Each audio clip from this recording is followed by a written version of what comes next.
They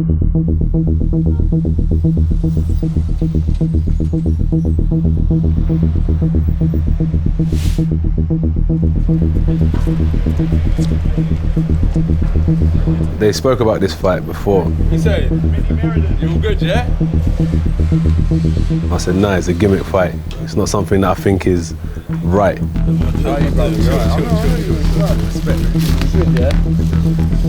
Now, that's the biggest challenge of my life. Yeah, that is still here. I'm looking forward to the challenge.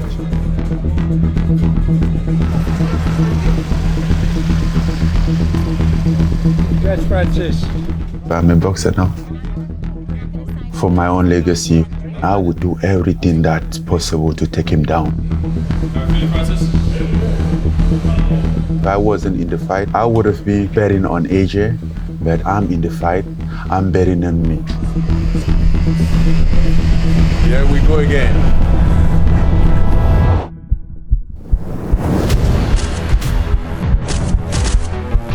Francis Ngannou put the world heavyweight champion on his backside. Now, instead of just chasing money, he's going to be trying to chase greatness.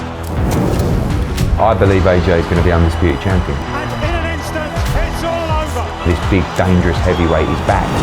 Boom. Boxers can't compete in MMA, and for the most part, MMA fighters can't do well in boxing. But there's one guy who has proven that theory wrong, and if he can do it on the 8th of March, it will be one of the greatest stories in the history of combat sports. The wolf is in the house.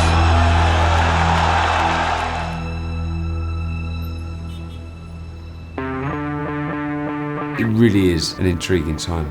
Anthony Joshua is now facing a man that in their first ever professional bout pushed the lineal heavyweight champion to the brink and nearly caused one of the biggest upsets in not only boxing, in sport. Please welcome the Predator, Francis Ngannou. I've never known anybody to waltz into a sport and compete. It's never been done before. So now we take him very seriously. Ngannou Fury was boxing versus MMA. But now it seems like the boxing community is adopting Francis, or at least accepting him. This fight, it is still MMA versus boxing, but it does feel a lot more like just, you know, a boxing match, which is tremendous, which is what Francis always wanted. I'm 72 next month. I've never seen anything or been involved in anything like this in boxing. This is just brilliant. And if you're a boxing fan, you're in boxing heaven. Anthony Joshua, he's different than Tyson Fury. He is always learning and trying to be a better heavyweight. I feel like right now with him losing to Usyk twice, everybody he fights, he feel like he has to get back to being the #1 guy, because he was #1 guy. Heavyweight champion of the world. I look at it as huge jeopardy for AJ. These big guys get in the ring, they throw bombs, one of them lands, it's all over. You're fighting #1 and 3 back-to-back in your first boxing fights. That's crazy. Always done crazy stuff. Are you not aware of it? I'm aware. It all comes to a nice conclusion here, and we're going to find out if Francis Ngannou can go one better and really upset the odds, or will this be a formality for Anthony Joshua in this glamorous, exciting fight?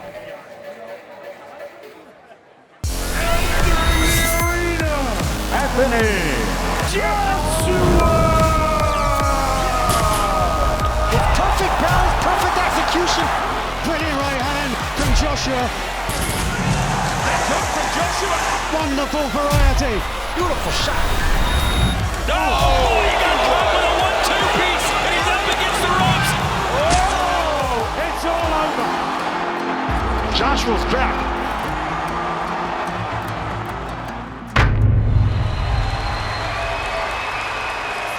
And Victor Festchenko scores it 116 to 112 for the winner by split decision. And still the unified heavyweight champion of the world from Ukraine, Alexander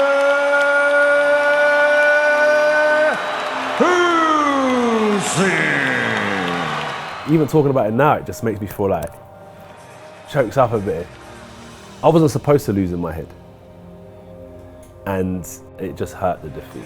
I think he's really angry. I think he felt he won that fight tonight. I think he did all he could. When you put everything into something, and what I gave wasn't enough, it's not easy. There's no silver medal in boxing. The only thing we get credit for is winning. On that night, a second defeat by the same fighter, and I thought this might be the end of him at this highest level. If we look back at his behaviour after the second fight against Alexander Usyk, when he was criticised for what he did in the ring with the belts and what he was saying, I think it's clear that it's been really difficult psychologically for Anthony Joshua. How did you beat me? Let's do this. How? It was a mad time for him because he's thinking, do I get back to the pinnacle of the heavyweight division? Why am I getting beat by a guy who's half my size? After the aftermath, it's done. I lost, but I still have so much to gain. I came back to the UK for Christmas, and then early Jan, we ended up going to Dallas, Texas to meet with Derek James. He's experienced absolutely everything the boxing can throw at you. He's had setbacks, the likes of the Andy Ruiz fight, now the Alexander Usyk fight. Everybody writes him off and says he's done. This lad is basically still a novice when it comes to boxing terms. I think he's had about 50 fights, 60 fights in his whole life. He's bypassed so many levels because of athletically, he's just so good. World Championship silver medalist, Olympic gold medalist, unified heavyweight champion. It's insane. A peak AJ was probably the Vladimir Klitschko fight. It was phenomenal. Nearly ripped Vladimir Klitschko's head off with an uppercut. I think it was in the picture where the neck stretches about 3 foot. You look at Anthony Joshua there and you go, do you know what? After that fight, you pretty much ticked every box. AJ's speed and development has gone so fast. He's always going to be playing catch up with the actual boxing experience because it's only them rounds of and years of being in the gym that allows you to gain that experience, and he's getting it now. And now entering the arena, AJ Anthony Joshua! The 3 performances of Joshua across 2023, I think signal that he's coming back to something like his best. Good right hand behind it. He was heavily criticised for his performance first time out against Jermaine Franklin in London, the tough American. I think that's a performance that might actually age well. Good uppercut. Oh, tremendous left uppercut. Wonderful variety. I always felt like stamina was one of the issues that I was facing. So, you know, for me personally, to go and get 12 rounds under my belt was really good. It gave me confidence that my stamina's improving and I'm ready to now let my hands go. And even if it goes 12 rounds, I have no worries.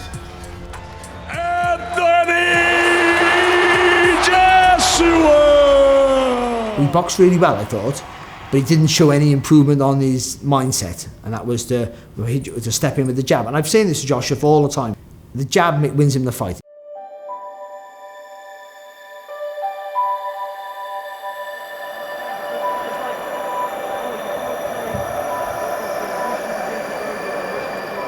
Obey my commands at all time. Defend yourselves at all time. God bless. Touch gloves. Robert Helenius, who was a decent fighter, like Andy Ruiz back in 2019, is a decent fighter, but you think Joshua should have the better of him. But this new Joshua, who lacks a bit of confidence, Helenius being a giant himself, who knows? And he didn't box great. It was a little tentative at times against Helenius. It was a little bit like, are we going to see another one of those performances? Good jab to the body. Helenius, late change, late replacement, completely different style. I think it was on the Friday of fight week or something like that. At first it was a bit, not challenging, but I had to download the information that Helenius was presenting me, and once I'd done that, I knew what I had to do. The right hand that finished that fight against Helenius is what everyone had been waiting for. That was why everyone was there at the O2 that night.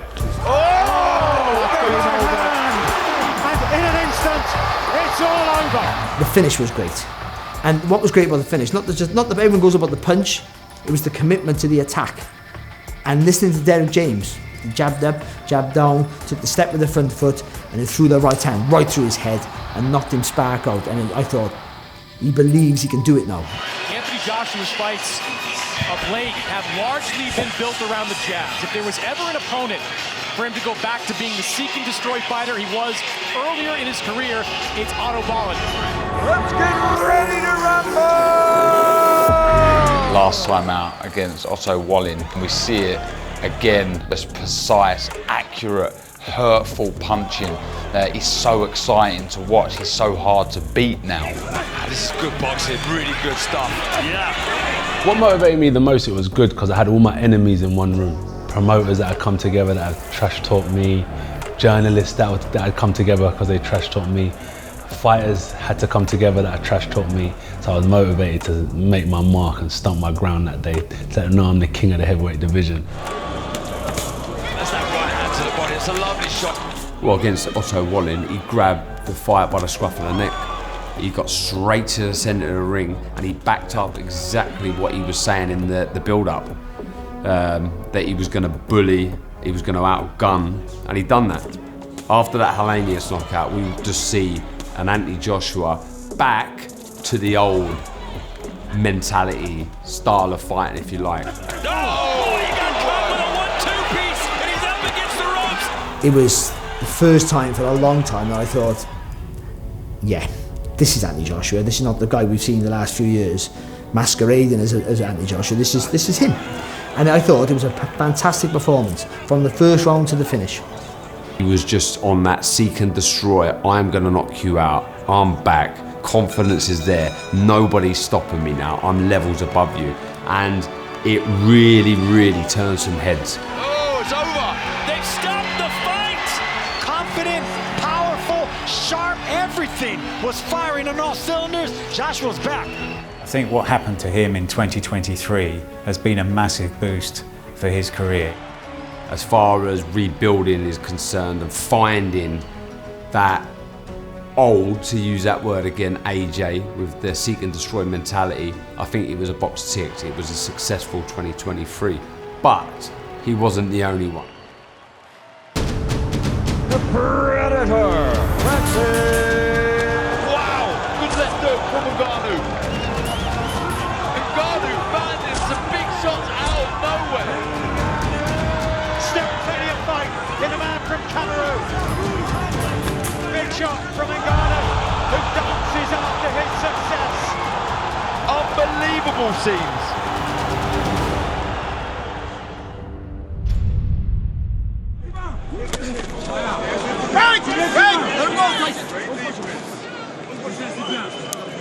Break when I say break.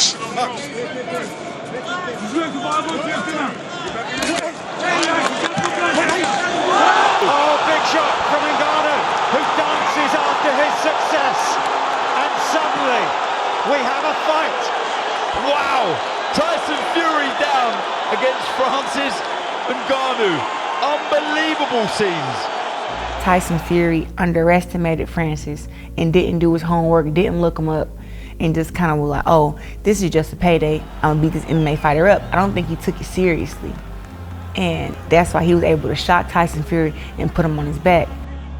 It really is amazing to see Francis, you know, in these big events with all this fanfare and all these eyes and all this attention on him.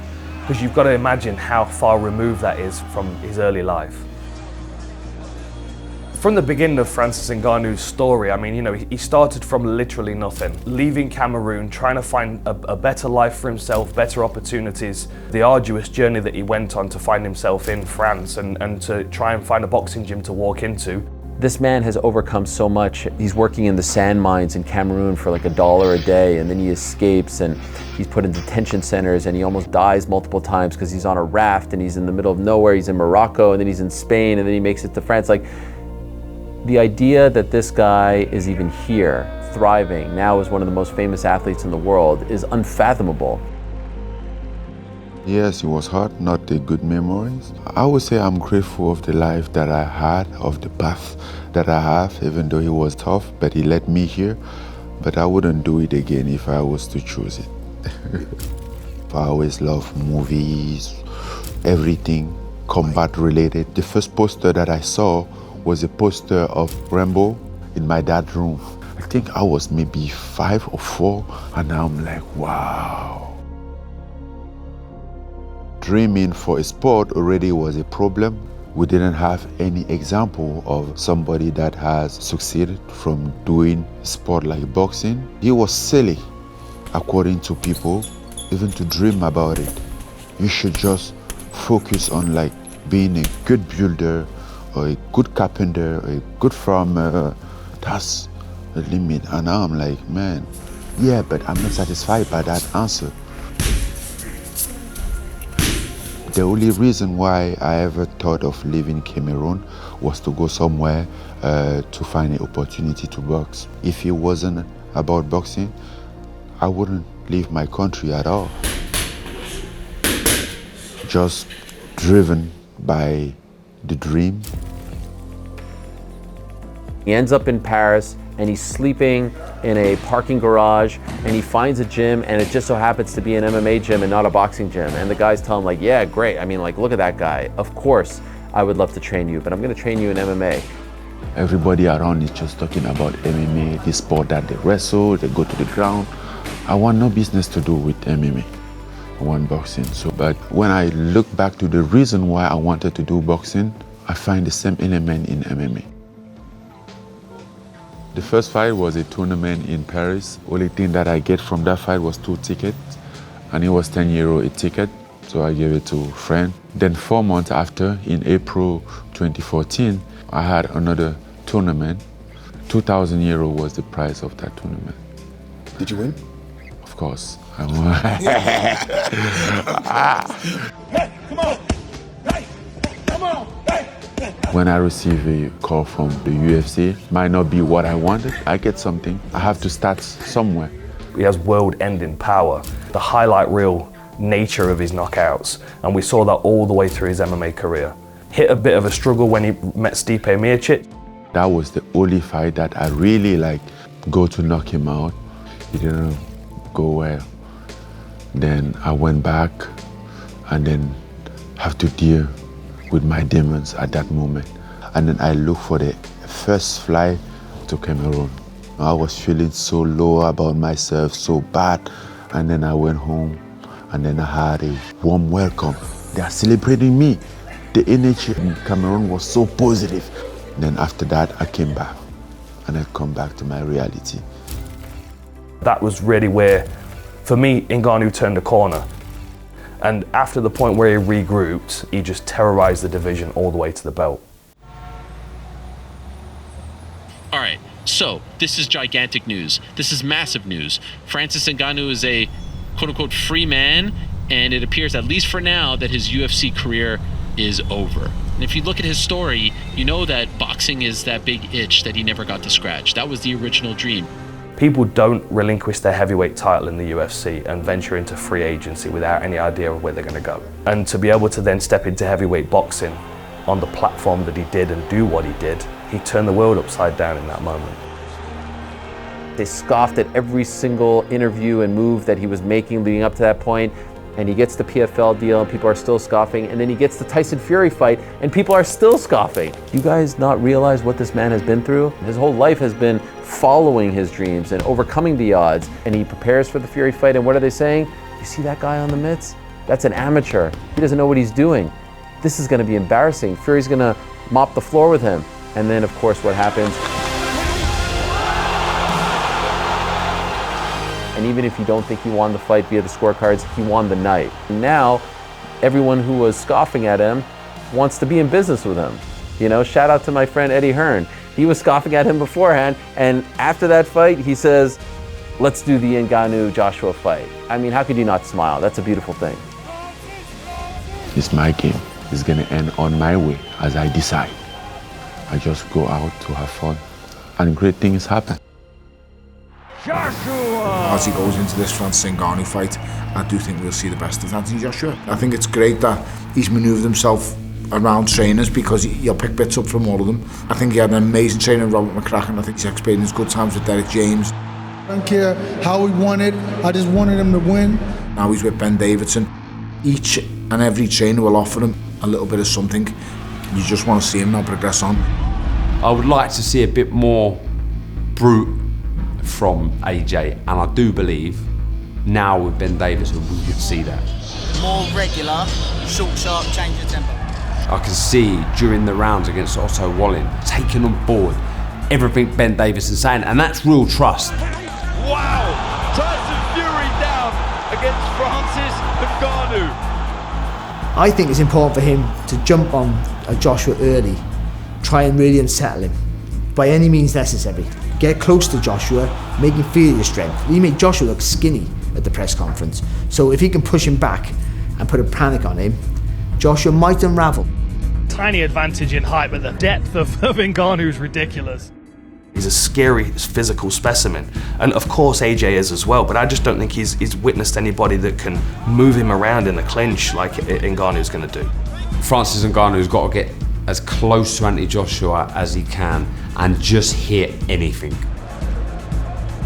There are so many different reasons why this fight could go south very, very quickly for AJ. He might get clipped with a big shot and feel his legs go all of a sudden, and if he hits the canvas, does he get back up and box clever like Fury does for the rest of the fight? I don't know as he does.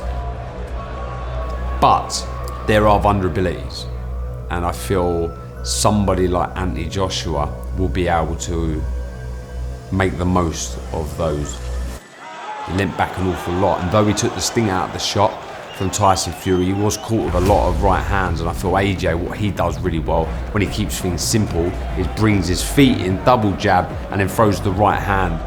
I expect AJ to win this fight through discipline, through educated pressure, through being smart and through being better. Make Ngannou work. Francis Ngannou is not faster than anyone he's faced, he's not stronger than anyone he's faced. The only difference with this man is his mindset's on a whole different level. When you look at his background, where he's come from, what he's done to get where he's got, he's a bit of an enigma. But I just think if Josh goes in there and lets his hands go, he gets rid of Ngannou in double quick time. I feel like AJ's the perfect person for Ngannou to fight, because if he cracks him, he can hurt him. We've seen him hurt. If he hurts him, he's going to rattle him, and if he rattles him, you might not be able to recover from that. And he's not quite as tricky as Fury, right? He's not quite as elusive. He's a bit more stiff and a bit more rigid. His head is going to be a bit more easy to connect with for me. It's a much better fight for Ngannou, this one is. This is what I'm interested in seeing, Ngannou up close. At range, at arm's length, there's only one winner. He cannot beat Anthony Joshua at range. But for us, as spectators, that makes it very exciting. Because if he can get close to Anthony Joshua, you never know.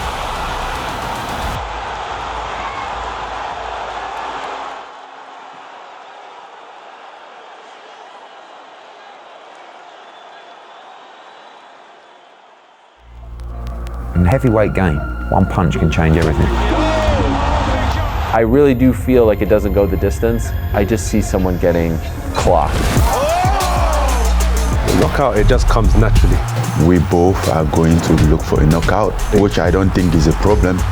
We're going to find out if Francis Ngannou can go one better and really upset the odds. I think Ngannou is going to be able to bully and push AJ around. I heard that he doesn't have a chin. I hope I had the opportunity to test that out. I'm driven by the dream, the statement that I want to make, my own legacy that I want to build. Or will this be a formality for Anthony Joshua? If the Joshua from the last fight turns up, I got a feeling he might go right through him. I'll do whatever it takes. I will be victorious. I have my own legacy, my own chapter, my own destiny. Knockout chaos. Knockout chaos. Coming to Saudi Arabia, March 8th. Streaming live on ppv.com. Order now.